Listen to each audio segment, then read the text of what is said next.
selamat pagi dok. Selamat pagi. Oke, sekarang ini kita lagi mau membahas tema yang seru banget, judulnya berpuasa bagi penderita diabetes.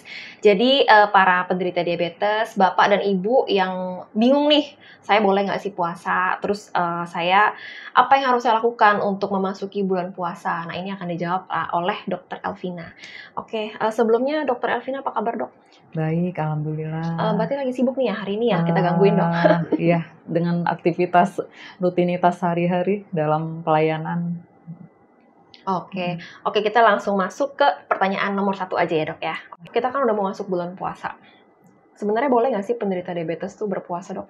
Oke, secara prinsip pasien diabetes itu boleh-boleh saja berpuasa. Yang penting kadar gula darahnya tetap terkontrol stabil, kecuali bagi pasien yang ada penyakit penyerta ataupun komplikasi-komplikasi akut lainnya. Oke, berarti boleh lebih spesifik nggak dok dijelaskan? Jadi yang boleh ikutan puasa itu, berarti kan tadi dengan keadaan yang tidak ada komplikasi. Iya. Itu batas mana gitu dok? Oke, biasanya kalau yang ada komplikasi misalnya ada riwayat 2 atau 3 bulan terakhir kadar gula darahnya masih sangat tinggi gitu, jadi itu tidak disarankan. Atau ada riwayat koma atau penurunan kesadaran karena peningkatan kadar gula atau sangat rendah. Ataupun dalam kondisi kehamilan atau ada gangguan fungsi ginjal dan sedang menjalankan cuci darah. Ataupun kondisi usia lanjut yang gangguan kesehatannya juga sudah mulai terjadi, seperti itu. Oke, baik. Jadi tuh gini dok, untuk berpuasa sendiri kan tentunya selain ibadah, pasti kan banyak manfaatnya juga nih buat badan gitu, buat tubuh. Jadi secara umum orang biasa, bukan penderita diabetes kan pastinya akan mendapatkan manfaat-manfaat dari puasa tersebut ya. Kalau penderita diabetes sendiri, apakah akan merasakan manfaat yang sama dok? Nah sebelumnya juga boleh dijelaskan nggak sih dari segi gizi, itu dengan berpuasa manfaat apa aja sih yang bisa didapatkan? Oke, nah puasa ini kan cenderungnya asupan kalori kan lebih menurun dari biasanya. Jadi asupan kalori yang lebih rendah dapat membantu meningkatkan sensitivitas insulin. Jadi insulin itu yang mengatur kadar gula darah, mengatur gula darah bisa sampai ke sel tubuh secara baik gitu. Jadi dengan asupan kalori yang rendah, insulinnya beban kerjanya tidak terlalu berat gitu. Nah, bagi orang yang sehat ini terbantu gitu. Nah, kemudian bagi yang diabetes juga terbantu karena selain membantu menstabilkan kadar gula darah pada kondisi tertentu, misalnya diabetes yang bersamaan dengan obesitas. Nah, ini bisa membantu program diet. Kalau obesitas kan punya target untuk menurunkan berat badan tetap dengan cara yang tepat karena kondisinya diabetes. Tapi buat pasien yang dengan komplikasi penyakit penyerta itu mungkin pertimbangan untuk berpuasa ya belum bisa direkomendasikan dulu gitu. Oke, tapi kan untuk yang tadi manfaatnya berarti untuk lebih ke yang obesitas ya dok. Tapi di luar itu banyak juga nih penderita diabetes dengan gejala berat badannya susut. Nah itu mereka bingung tuh. Berat badan saya udah susut, nanti saya puasa, kalau nggak saya menjalankan diet, kalau nggak saya merubah pola makan menjadi lebih sehat, nanti tambah kurus dong saya. Oke, itu harus dilihat pola makannya. Jadi baik dari segi jumlah maupun jenis dari makanan yang dikonsumsi selama bulan puasa gitu. Jadi semuanya harus dipertimbangkan baik dari aturan dietnya, perencanaan makannya, dan termasuk aktivitas fisiknya juga nanti dilihat. Ya nggak boleh olahraga terlalu berat gitu, walaupun aktivitas fisik juga tetap penting dilakukan. Oke, menyambung pertanyaan yang tadi nih. Memangnya gimana sih cara mengatur nutrisi selama berpuasa? Oke, nah prinsipnya kan tetap melihat prinsip diet seimbang. Jadi diet seimbang itu terpenuhi semua kebutuhan nutrien atau zat gizi, baik makro maupun mikro. Hanya jadwal dan frekuensi makannya saja yang agak berubah gitu. Nah, prinsip diet seimbang kan tetap ya karbohidrat sekitar 40-50% porsinya, kemudian lemak sekitar 25 hingga 30% dan protein juga terpenuhi 15-20%. Juga termasuk vitamin mineral, serat diperhatikan dan asupan air juga yang penting diperhatikan. Kemudian frekuensi makannya. Kalau biasanya makan sehari-hari kan 3 kali makan utama, kemudian snack bisa 2-3 kali. Nah, saat bulan puasa juga tetap menu makan utama tetap bisa dijalankan 3 kali, hanya mungkin snacknya juga agak berbeda gitu. Misalnya untuk sarapan itu bisa dijadikan menu berbuka, kemudian sahur diambil dari menu makan siang, kemudian makan malam bisa setelah sholat isya atau sholat taraweh. Kemudian sebelum tidur bisa ditambahkan snack gitu. Nah, nanti dilihat lagi pilihan jenis makanannya yang mana yang paling diutamakan dalam kondisi berpuasa, terutama bagi yang diabetes. Oke, Dok, kan sering banyak iklan atau kata-kata dari banyak orang lah. Kalau berbuka tuh dengan yang manis gitu. Yeah. Nah, menurut pendapat dokter nih gimana sih? Nah, kan kadar gula darah kan pada saat berpuasa itu di akhir puasa menjelang berbuka kan memang udah di titik yang rendah gitu. Jadi dengan memakan makanan yang manis dicoba stabilkan kembali kadar gula darahnya. Tetapi pilihan makanan manisnya yang istilahnya indeks glikemiknya tidak tinggi. Jadi bukan jenis gula simplex atau gula sederhana. Nah, gula sederhana itu saat dikonsumsi cepat gitu, sangat cepat diserap dan sangat cepat meningkatkan kadar gula darah.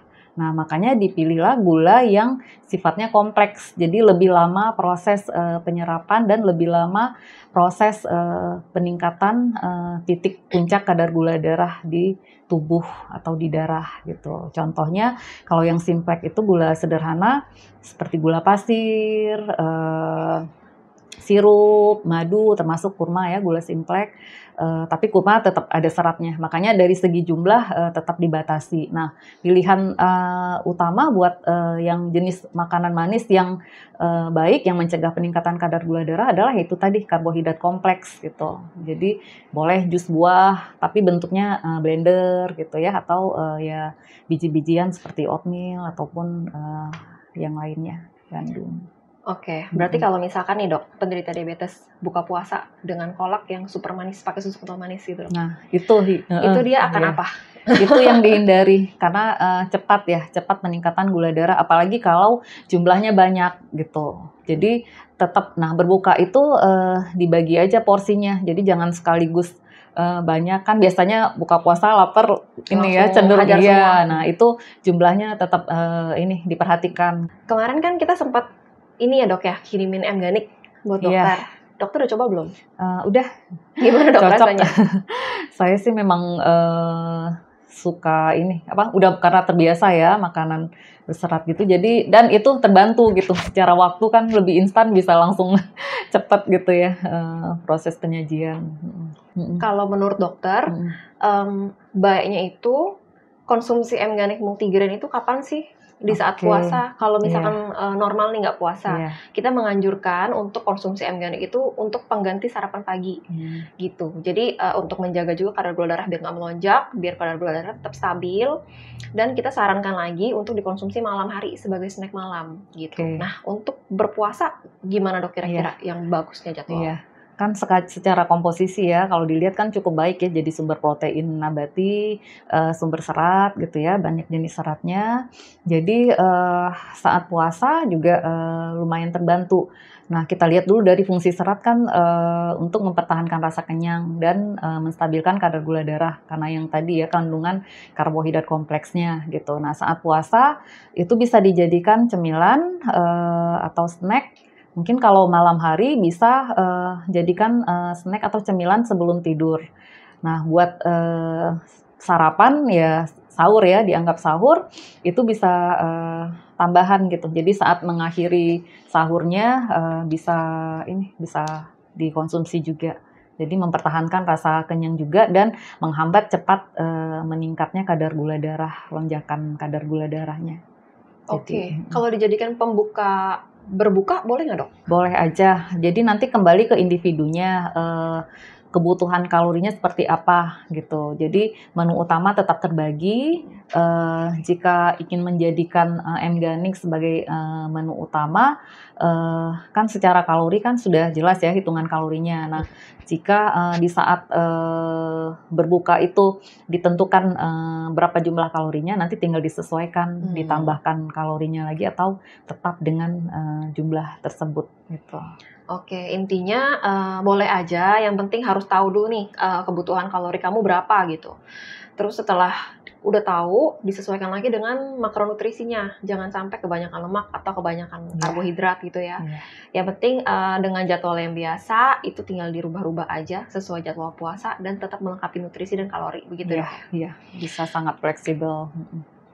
Oke. Untuk penderita diabetes nih dok, apa sih persiapan yang harus dilakukan sebelum memasuki bulan puasa, dok?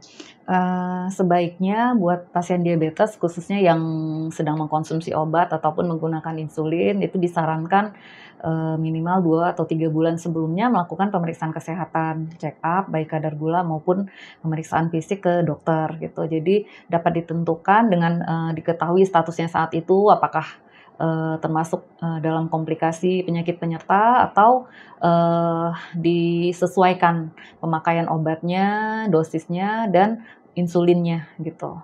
Dan melakukan perencanaan makan gitu. Jadi dilihat status gizinya saat menjelang puasa, ditentukan perencanaan makannya dan aktivitas fisik atau olahraganya yang sesuai pada saat bulan puasa. Oke. Misalkan nih dok, penderita diabetes udah konsultasi, terus dokternya menyatakan, oke, kamu boleh puasa gitu. Ada nggak kondisi tertentu, kondisi apa yang dialami oleh penderita diabetes yang dimana dia tuh harus stop, udah jangan dilanjutkan? Saat puasa kan dianjurkan untuk rutin ya, berkala dilakukan pemeriksaan kadar gula. Biasanya boleh 2-4 kali gitu ya, sahur, setelah sahur, saat pertengahan puasa dan setelah berbuka. Jadi jika kadar gula darahnya di bawah 60 itu dianjurkan langsung berbuka, dan jika lebih di atas 300 juga disarankan berbuka. Kemudian jika ada timbul gejala tertentu seperti pusing atau keluar keringat banyak ya, kayak keringat dingin atau badan terasa sangat lemas, nah itu sebaiknya langsung dibatalkan puasanya. Oke, berarti penderita diabetes itu baiknya sambil puasa, sambil cek gula darah berkala itu setiap hari atau gimana dok? Setiap hari. Setiap hari harus ngecek ya? Terutama yang menggunakan insulin. Oke, itu untuk sebenarnya untuk memprevent kalau dia terlalu rendah gitu ya dok ya? Iya, betul. Oke, setiap hari berarti kapan aja nih anjuran dokter? Setelah sahur, jadi dalam 2 jam setelah sahur, jika kadar gula darahnya di bawah 60 itu langsung berbuka. Kemudian di pertengahan puasa dan setelah berbuka. Setelah berbuka itu untuk melihat tingkat kestabilan kadar gula darahnya. Jika melonjak lebih dari 300 berarti dipertimbangkan tidak berpuasa dulu. Jadi disesuaikan obat, mungkin pemakaian obatnya bisa jadi lebih dari 3 kali. Nah itu kan disesuaikan, jadi harus mengkonsumsi obat tidak hanya saat tidak berpuasanya gitu. Oke, jadi 2 jam setelah sahur itu 1 kali itu. Itu berarti kalau misalkan ternyata gula darahnya rendah, udah jangan puasa deh 1 harian itu. Dan kalau misalkan bagus lanjut puasa setelah 8 jam atau 10 jam kali dok, tengah-tengah gitu. Tengah-tengah, jadi kurang lebih jam berapaan itu? Setelah 6 jam ya, tengah hari lah misalnya. Jam 1 siang mungkin ya, dicek. Itu berarti statusnya gula darah puasa, betul ya dok? Oke, itu dicek, kalau misalkan masih bagus, masih bisa berpuasa, lanjut. Dan pas setelah berbuka, dicek lagi. Kayak gitu, Oke, berarti yang harus stop berpuasa adalah yang gula darahnya justru yang rendah ya? Kalau yang tinggi, lanjutkan Kalau yang aja. terlalu tinggi juga itu kan perlu dilihat, lebih dari 300 kan harus dilihat lagi dia butuh penggunaan obat gitu. Jadi kalau yang gula darahnya rendah harus stop untuk makan biar dia Iya, naik lagi gula iya, darahnya. Tapi kalau yang terlalu tinggi harus stop untuk butuh minum obat. obat untuk Iya, turunkan. iya. Oke, baik. Tapi kalau misalnya suntik insulin sendiri tuh, Dok, melanggar puasa nggak Eee, sih, Dok?